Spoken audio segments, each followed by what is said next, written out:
Kí ni ìtumọ̀ Elebuibon? Ó kọ bàbá mi ni Alàjẹ́ ni. Ní ìdílé wa ọdẹ ni wá, ìdílé Olútìmẹ̀yìn tí òun àti Lárọ̀ tí wọ́n tẹ Òṣogbo bẹ́ẹ̀ ni mi ti wá.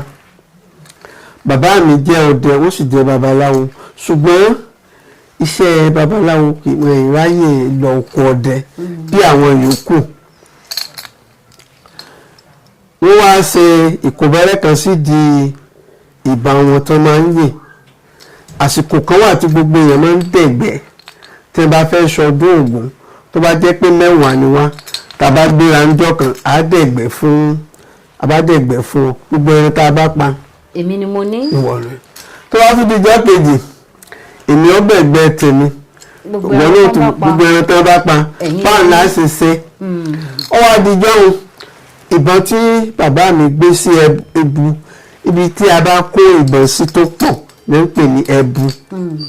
Ẹbu bíi ní èdè ìbò depot, ibi tí wọ́n ti manufacture nǹkan lẹ́yìn ilẹ̀kùn báyìí. Ìbọn bíi 10 ó wà ń bẹ̀, ìbọn tí bàbá mi wà ń bẹ̀. Ìbọn tí ń so ìkóbẹ́rẹ́ mọ́ nídìí ẹ̀ là máa ń lò. Tí wọ́n bá ṣe ogún ọdún ni wọ́n tó yìn, kò ní ṣáàkì. Nígbà wọn dé ìgbẹ́ tó bí ẹtú bá yọ báyìí tó bá ti ṣáàtì gbà ẹtú olùlẹ̀. Àwọn tí ń yìnbọn wọn ń dojúmọ́ tẹ́lẹ̀ mi bá yìn báyìí ó lè ṣáàkì, ó lè jáde wọ̀. Táwọn tó bá ti lẹ̀ bọ́n gbà bóò ni ó ti wá jẹ́ ìbọn tó wà ní ẹbu, ìbọn tó yẹ níbi ẹbu ló wà ló sì ní wọ́n ń pa gbogbo ẹ̀rẹ̀. Wọ́n ń yìn lójoojúmọ́.